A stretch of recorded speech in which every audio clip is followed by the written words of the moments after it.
Nous sommes le vendredi 17 mai 2024 et toi qu'est-ce que tu es en train de faire? Tu es en train d'écouter Réseau, les meilleures histoires de l'actu des internets du monde. Attention, je fais l'appel. Oh, Laurence Méride. là. Retour au collège. Tazio. Présent. Voilà, on est motivé, ça va être super. Prenez un quart de feuille et mettez s'il vous plaît votre nom en capitale en haut à gauche. J'ai oublié ma double page, si quelqu'un aurait à me prêter. Tu me donneras ton carnet. Non, putain. On parle de plein de trucs, c'est y part, on y va, mais bien sûr, on n'oublie pas de boire de l'eau pendant le jingle. Réseau.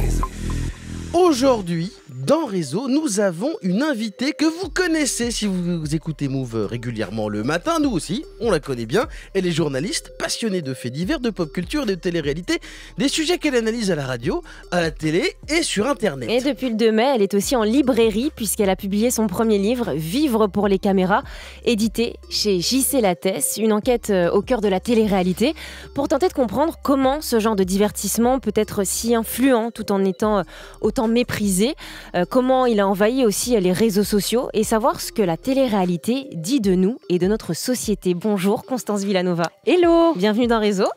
Salut Constance. Salut. Oh là là, sous les applaudissements du studio, du Bah public. oui, évidemment, mes Du fans. public. Bah oui, exactement. Nombreux. Constance, on l'a dit, Laurence l'a dit, ton livre, c'est une enquête. Tu as rencontré des dizaines de gens, des producteurs, des directeurs de casting, des nounous sur les tournages, des sociologues et beaucoup de candidats de télé-réalité. Mais c'est aussi guidé par ton expérience personnelle parce qu'au départ, tu t'es pas juste mis à dire tiens, je vais écrire sur la télé-réalité. La télé-réalité, tu la suis depuis toujours. Oui, moi j'ai commencé la télé-réalité avec Le Bachelor, donc gentleman célibataire, Le tout Bachelor, simplement, dites donc. à l'aube des années 2000. On s'en rappelle. Et c'était interdit à la maison. Je suis fille de prof, donc d'auditeurs de France Inter et de lecteurs de Télérama. Donc c'était complètement interdit et je suis devenue complètement accro à partir de 2010 surtout et 2011 avec les anges de la télé-réalité. Pourquoi ? Parce que pour la première fois, on va recycler des candidats. Avant, on faisait l'île de la tentation et on retournait à son boulot après le tournage. On faisait quelques bookings en boîte et on reprenait sa vie normale. Et avec les anges miracles, être candidat télé-réalité devient un métier. Et donc, je me suis attachée à Maëva Guénam, à Amélie Netten et autres, tous les Marseillais. Ah ouais, donc t'as pas commencé avec Love Story, t'as déjà début avec Le Bachelor, qui est pas forcément l'émission. Et le qu'on Love, connaît j'étais plus. trop petite, Ouais. mais j'en entendais parler énormément. Alors, petite anecdote personnelle qui n'intéressera peut-être personne. J'ai écrit une série en 2008 qui avait été achetée sur le fait que c'était des gens de télé-réalité qui étaient recyclés par une télé-réalité. C'était en 2008. Ça s'appelait Real Life. Elle avait été optionnée et quand on était allé voir quand j'étais allé voir des chaînes, j'étais beaucoup trop jeune. Quand j'étais allé voir des chaînes, je vous jure que c'est vrai, les gens m'ont dit personne n'a envie de voir ça. Personne n'a envie de voir ça. C'est l'idée en fait. Personne n'a envie de voir ça. Alors après, j'allais pas dire le lendemain, non. 4 ans plus tard, je découvre que les anges de la télé-réalité existent. Et là, je dis ah. Bah du coup peut-être qu'il y a des gens qui ont envie de voir. Voilà, alors Constance, tu dis dès le départ, toi tu as suivi la télé-réalité depuis toujours, mais tu comprends pas pourquoi la télé-réalité qui fait vivre les chaînes de la TNT, qui alimente les réseaux sociaux depuis le début, pourquoi c'est pas un sujet d'étude, alors que tu le dis dès l'introduction, pour toi la télé-réalité c'est le carrefour de toutes les discriminations de la société. Ouais, en fait, les médias, ils se sont emballés complètement sur le loft en 2001, toutes lignes édito confondues, Le Figaro, Libération, c'était vraiment un objet exotique. Il y avait, Le Monde avait fait une étude, 94% je crois des 18-25 disaient avoir au moins regardé une fois le loft. Enfin, c'était un phénomène de société, un vrai séisme. Et après ce passage-là, après le loft, les médias ont complètement délaissé la télé-réalité alors qu'elle est partout et qu'elle était surtout à partir de 2010 tous les jours à 17h30 à l'heure du goûter. Et ça n'a jamais été un sujet médiatique, enfin du moins pendant très longtemps. Moi, je me suis pris des murs quand je proposais des enquêtes auprès de rédactions. Quand j'ai passé mes concours en école de journalisme, j'en ai parlé et pareil, j'ai eu le droit à un petit scud dédaigneux de la part d'un des membres du jury. Oh. Donc ça a été vraiment un angle mort et c'est à partir de l'affaire Booba Berda et donc de l'affaire dite des influx voleurs que les médias s'en sont enfin emparés. Ouais, parce que tu dis que les médias ont ignoré le sujet après le loft, mais tu parles même de mépris, quoi. Oui, parce qu'en fait, pourquoi? Parce que qui a gagné le Loft, c'est Loana Petrucciani. Je donne son nom de famille. Loana Petrucciani, et en fait, c'est une jeune femme qui a été plébiscitée par le public et qui vient d'un milieu très populaire. Et donc, toutes les boîtes de production se sont mises à chercher leur Loana Petrucciani. Et donc, la télé-réalité est devenue l'un des seuls endroits du paysage audiovisuel où on avait des classes populaires à l'écran. Et c'est aussi pour ça que les médias qui restent, les journalistes, c'est un entre-soi souvent constitué de CSP+, ont méprisé cette télé-là parce qu'elle était faite par les classes populaires et dans leur tête pour les classes populaires, alors que c'est pas le cas. Pas suffisamment bourgeois. Exactement. Et d'ailleurs, tu dis que la télé-réalité, et cette obsession d'ailleurs, t'en parles, une obsession pour des classes populaires. Il y a Aurélie d'Autremont qui, elle, dit qu'elle a été choisie parce qu'elle était, elle avait le visage typique d'une cassos belge. Ouais, elle le dit dans sa bio. En fait, c'est ça, c'est-à-dire que dès le début, Alexia Laroche-Joubert, qui est une grande productrice de télé-réalité, qui a été la directrice de la Starac, qui était aux manettes dans Demol, elle raconte au moment où elle lance les ch'tis en 2011 qu'elle en a marre, je cite, des cagoles du Sud et que les gens du Nord ont un grand cœur. Et en fait, dès le début, les boîtes de prod vont capitaliser sur le classisme et vont par exemple souligner dans des séquences les fautes de français des candidats. Elles vont souligner les accents régionaux. Il va y avoir des séquences de tests de culture générale. On va poser des questions aux candidats et aux candidates pour se moquer d'eux. Et en fait, ça a créé aussi par rapport aux téléspectateurs un phénomène de distinction que moi je revendiquais quand j'étais beaucoup plus jeune. Je me disais, en fait, je ne suis pas comme eux. Je ne suis pas comme ces gens qui ont dû arrêter leurs études tôt. Et il y a beaucoup. C'est pour ça aussi que les boîtes de prod capitalisent sur ces classes-là. Ça permet aux téléspectateurs de se rassurer sur leurs conditions sociales et c'est d'une violence rare. Ouais. Alors, on parle de télé, mais d'ailleurs, t'en parles dans le livre. Tu dis que t'as vraiment commencé à suivre assidûment à partir de 2011.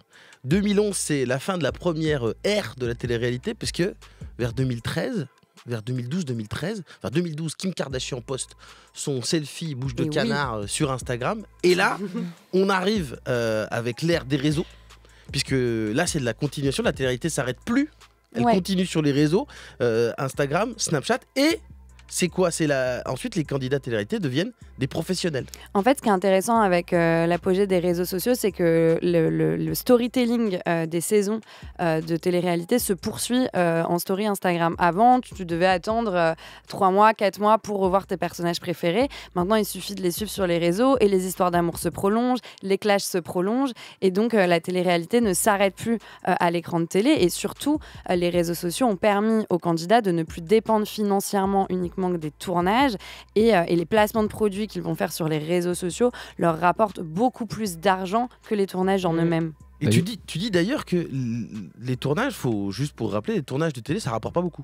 Non, ça rapporte pas beaucoup. Ça dépend en fait aussi de la notoriété du candidat. J'avais une casteuse qui m'avait dit que c'était entre 200 et 900 euros la journée. Alors après, évidemment, on est nourri, logé, blanchi, mais c'est quand même éreintant, il faut le dire. On n'est pas tous capables d'être filmés autant de temps parce que, alors évidemment, on est filmé dans la journée, mais après, il y a les longues heures d'interview face caméra. Vous savez, le dispositif du confessionnal où on raconte sa journée. En fait, on est cuisiné par des journalistes. On appelle ça des journalistes sur les tournages. Et donc, c'est très, très fatigant. C'est éreintant. Et puis, généralement, en fait, quand on parle aux candidats qui viennent de participer à une émission, ils claquent tout ce qu'ils ont gagné pendant leur été et retour à la case départ après. Donc, quelque part, les réseaux sociaux leur ont permis de s'émanciper financièrement. Financièrement, et puis surtout d'avoir leur propre caisse de résonance et leur propre canal de communication. Là où où tout était monté, coupé par des boîtes de production extérieures, ils peuvent dire ce qu'ils veulent. Et c'est d'ailleurs un enjeu pour les journalistes, pour nous journalistes, parce que en fait, c'est un peu comme les youtubeurs ou les vidéastes. Ils n'ont plus besoin des journalistes pour exister. Ils n'ont pas besoin de répondre à des interviews pour dire ce qu'ils pensent. Il leur suffit de faire une story, donc ils sont encore plus compliqués à interviewer avec Instagram maintenant. Et pardon, excuse-moi Tadio, et en plus de ça, ça alimente, ils ont repris aussi le pouvoir sur la manière dont on les présente dans les émissions. C'est-à-dire qu'à partir du moment où sur Instagram, tu peux toi-même mettre en scène des trucs, préparer des choses pour l'émission. C'est-à-dire que tu vas, tu peux faire ta propre scénarisation de ton personnage, et c'est plus seulement une boîte de production qui décide de comment tu vas être. Et les boîtes de production en profitent, c'est-à-dire qu'elles vont capitaliser sur une rupture qui s'est passée sur Instagram. Par exemple, 2 candidats emblématiques en couple vont rompre et vont l'annoncer sur Instagram et vont se clasher. Ils vont capitaliser sur cette rupture et en faire un arc narratif de la prochaine saison. 2 amis de candidates vont s'embrouiller, ils vont les faire revenir lors d'une saison. En fait, la télé-réalité maintenant, ça ne s'interrompt jamais, à mon plus grand bonheur. D'ailleurs, justement, je voulais rebondir là-dessus par rapport à la présence sur les réseaux sociaux. Aujourd'hui, on ne parle plus des candidats de télé-réalité comme étant des candidats de télé-réalité pure. Ils ont acquis le statut d'influenceur et pourtant, il existe plein de catégories d'influenceurs différentes. Est-ce que pour toi, cette qualification, elle est légitime et qu'est-ce qui les différencie des autres influenceurs qu'on connaît ?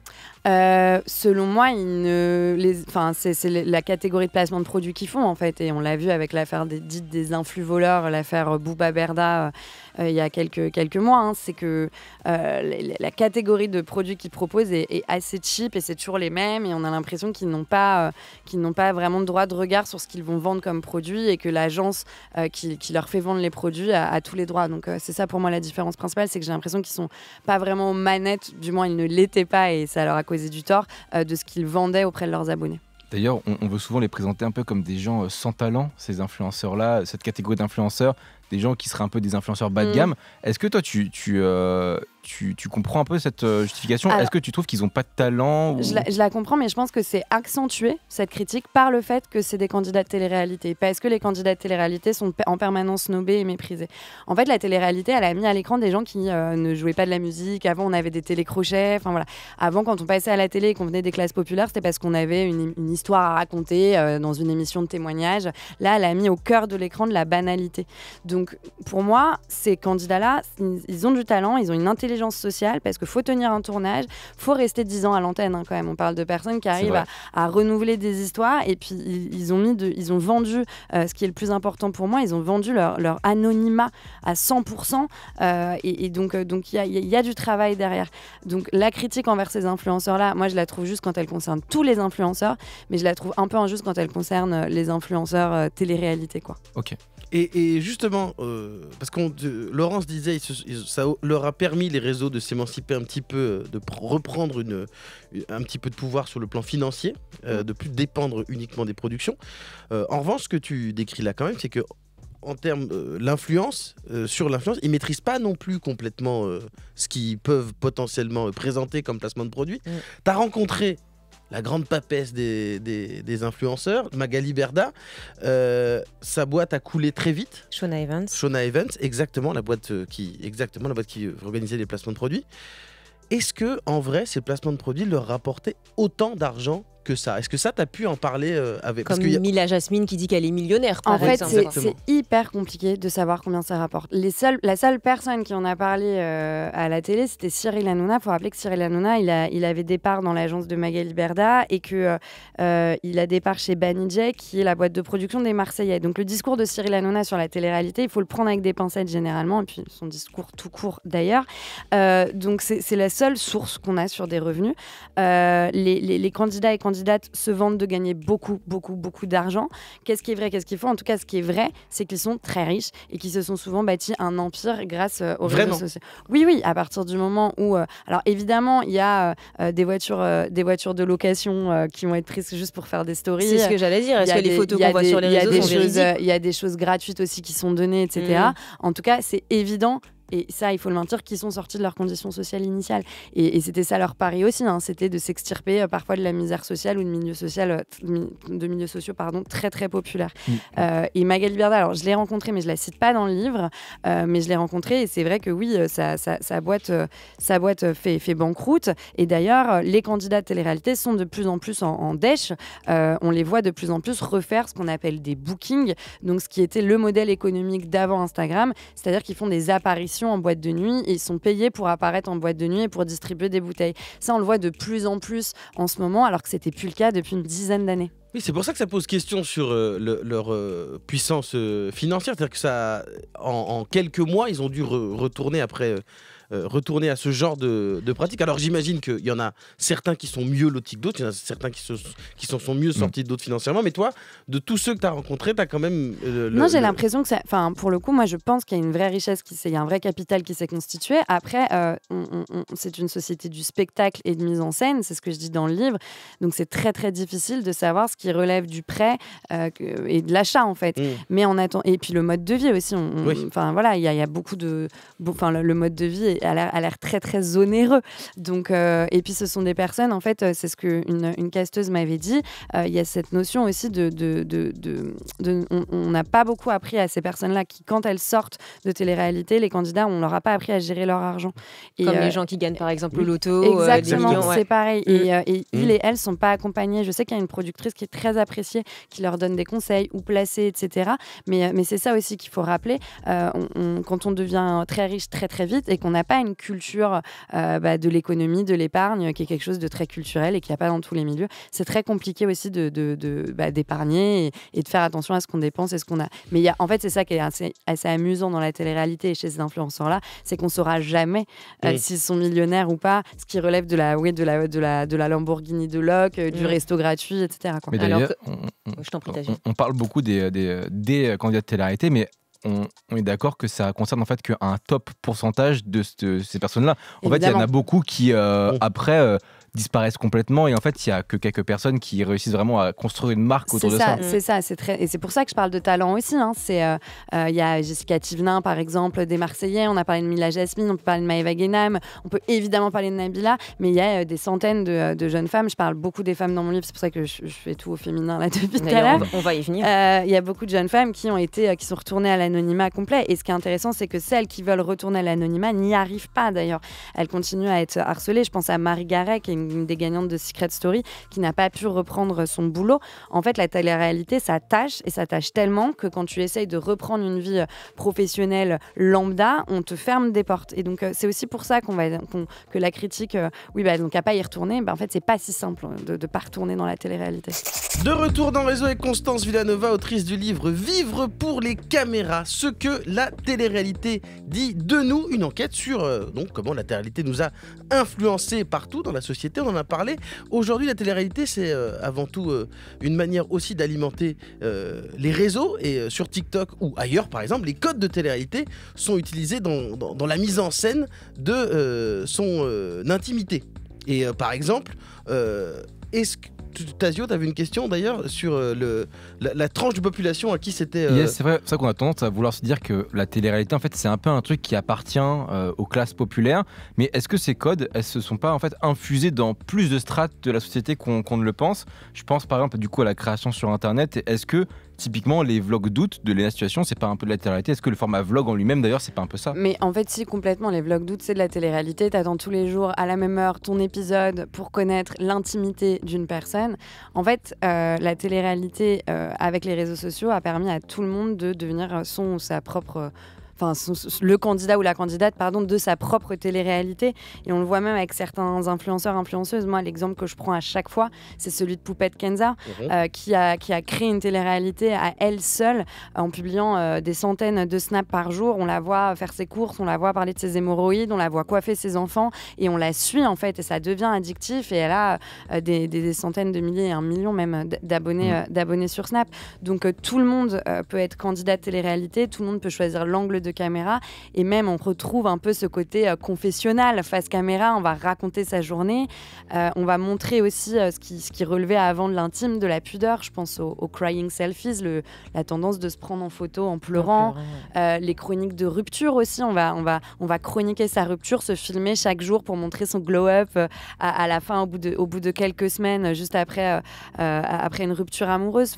Tous les codes de la télé-réalité sont partout sur les réseaux sociaux, et même à la télévision encore maintenant. Et ouais, tu parles on peut choisir l'angle de caméra, et tu parles d'intimité, mais il ne faut pas qu'on oublie, justement, que les gens choisissent certains moments à montrer, et qu'on parle de télé-réalité, mais il y a du faux et beaucoup de faux là-dedans. Exactement. Sur les réseaux, tu veux dire, ou et dans la et à la télé en général, à la télé aussi. Anglais, choisir un angle, c'est déjà dire quelque chose, c'est déjà raconter quelque chose. Faut pas oublier qu'en télé-réalité, il y a du montage, que dans nos stories, il y en a aussi. Donc évidemment, ça reste un peu scripté. C'est nous qui choisissons choisissons.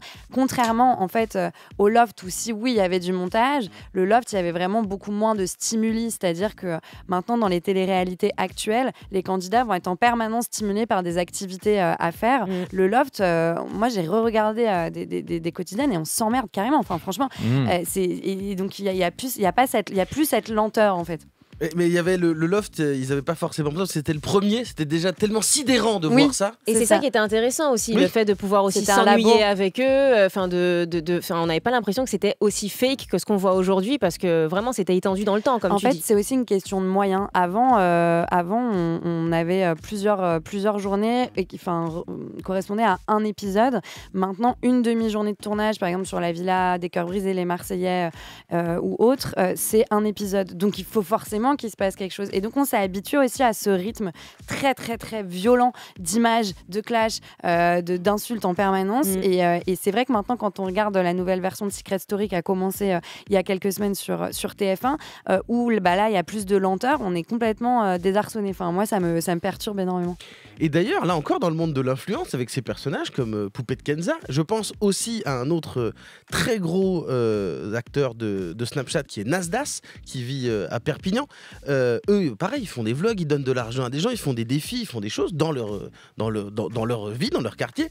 Mais là encore, eux, ils sont pas du tout traités pareil qu'une certaine élite de l'influence qui ne vient pas de la télé-réalité. Oui, c'est encore une question de classe populaire. Enfin, moi, je pense que c'est très important de le rappeler. En fait, pour ces personnes-là, l'ascenseur social, il reste au rez-de-chaussée.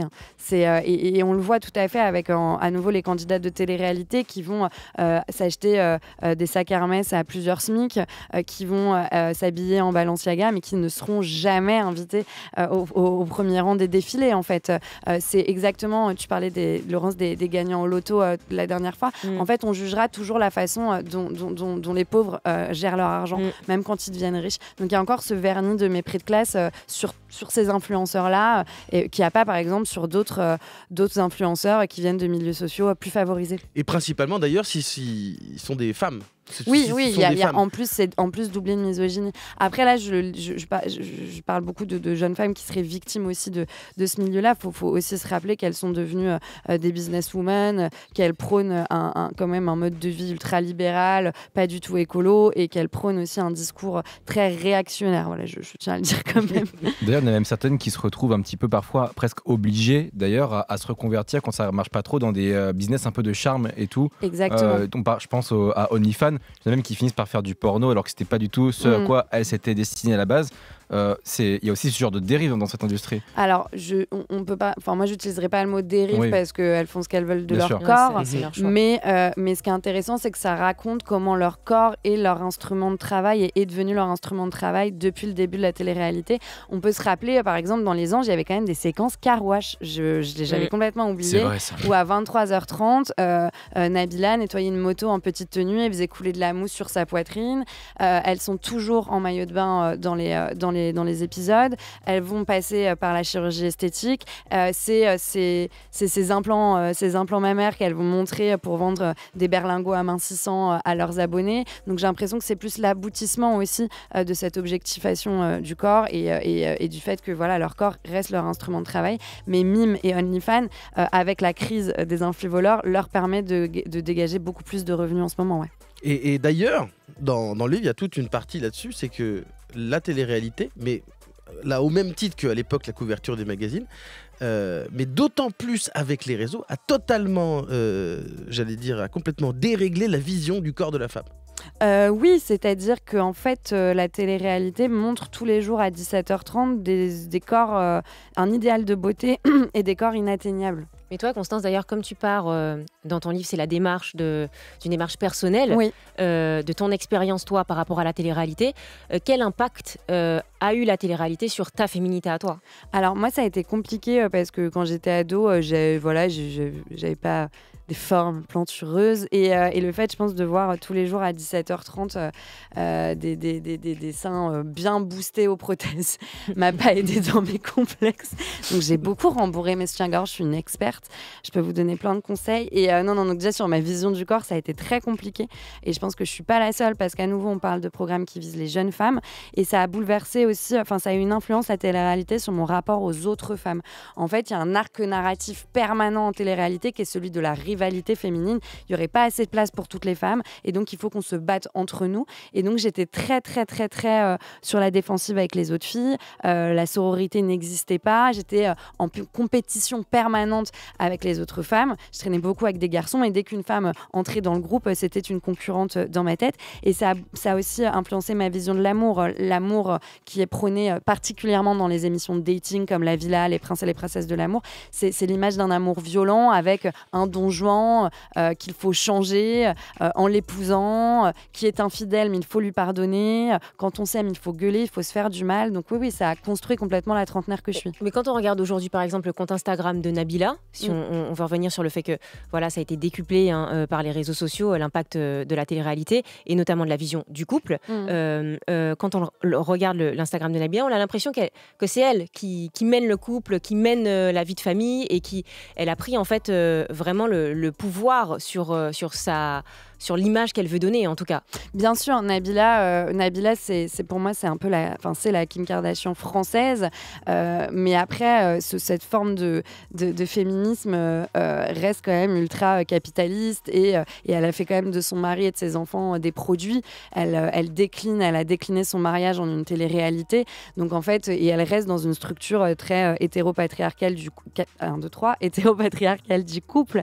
En fait, c'est ça ce qui est assez intéressant, c'est que les candidats et candidates et boîtes de prod vont prôner un couple, une image du couple très réactionnaire parce qu'en fait, ça leur permet de créer des nouvelles images, de créer des nouveaux concepts et des nouvelles émissions et de vendre des nouvelles marques et des nouveaux produits. Les fiançailles vont faire un épisode, le mariage va faire une émission de streaming, la naissance du bébé, une chaîne YouTube et après, on va commercialiser les bavoirs à l'effigie des noms des candidats. Moni. Exactement. Et en fait, c'est marrant parce que c'est vraiment tout ce qui existait dans les sitcoms des années 90, c'est-à-dire qui était utilisé pour faire des épisodes. C'est-à-dire que tu avais les fêtes, tu avais Noël, et ensuite il y a eu le mariage, les fiançailles, le mariage, la tromperie. Tout ça est utilisé dans la vraie vie pour faire des événements, pour pouvoir faire des placements de produits. C'est ça, en fait. La narration, c'est de scripter sa vie comme une sitcom des années 90. Exactement. Et même, ce qui est intéressant, si on revient à la vision de l'amour, ça rappelle vraiment les séries pour ados d'AB Productions, donc Hélène et les garçons, Les vacances de l'amour, etc.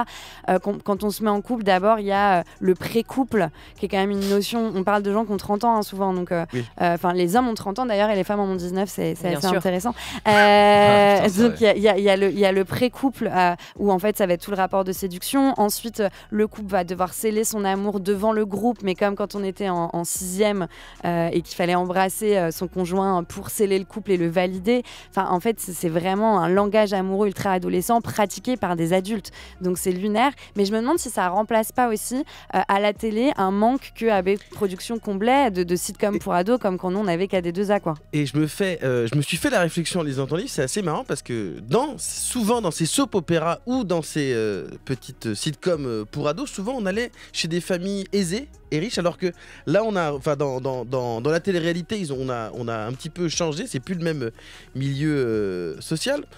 Pour terminer cette émission, est-ce que vous avez... Laurence, tu as une question? Moi, j'ai une question. J'aimerais savoir, parce que je trouve vraiment ta démarche et ton point de vue intéressant, parce que tu as été l'une des premières à analyser en France la télé-réalité et tu estimes que tous les médias et les médias mainstream devraient le faire et que c'est important pour signaler à la population qui consomme la télé-réalité comment elle doit la consommer et comment aussi elle doit se prémunir des dangers de la télé-réalité. Mais est-ce qu'on a aussi le droit de dire que la télé-réalité ne devrait pas exister? Évidemment qu'il faut. Enfin, moi, dans ce livre, je décortique mon addiction à ces programmes, mais je les défends pas. Ce que je défends, c'est des jeunes femmes qui sont souvent polytraumatisées, qu'on a mis en antenne, qui étaient vulnérables et qui en sont ressorties encore plus vulnérables. Évidemment que la télé-réalité ne devrait pas exister. En attendant, elle est là. Et comme pour TikTok, l'idée, c'est d'armer les ados pour affronter ces images et de les équiper pour déconstruire tous les stéréotypes qu'ils voient à l'écran à l'heure du goûter. C'est ça la clé, et c'est pour ça aussi que je fais ce livre, et c'est pour ça que j'en veux aussi aux médias, parce que les médias n'ont pas pu alerter les parents assez tôt en faisant des papiers, en racontant ce qui se passait et ce que regardaient leurs ados. Donc évidemment que la télé-réalité ne devrait pas exister. Une télé-réalité sans cul, sans clash et sans violence est possible, et voilà, il faut que ça cesse, évidemment. Et certains posent la question, télé-réalité reflet de la société ou dérive, mais est-ce que c'est pas tout simplement les deux, un reflet des dérives de notre société? Pour moi, c'est un miroir grossissant, en fait. C'est vraiment, on est dans une société qui est sexiste, elle l'est d'autant plus en télé-réalité. Je trouve que c'est un laboratoire pour voir à l'intersection d'ailleurs de toutes les luttes et de toutes les discriminations, le racisme, l'homophobie, le classisme et évidemment le sexisme. Eh bien, ça, c'est très bien. J'étais en train de réfléchir à ce à quoi ressemblerait une télé-réalité sans cul, sans clash et sans violence. Secret Story, actuellement. J'allais dire le jour du Seigneur. Non. Mais voilà. Ah oui, d'ailleurs, Secret Story, apparemment, c'est plus familial. Ouais, alors, moi, je vous dis, je ne connais, je regarde très peu. Donc, c'est un truc que je m'étais noté, c'est Secret Story est devenu beaucoup plus familial aujourd'hui. Qu'est-ce que tu en penses, toi, de rendre ce programme-là plus grand public en fait?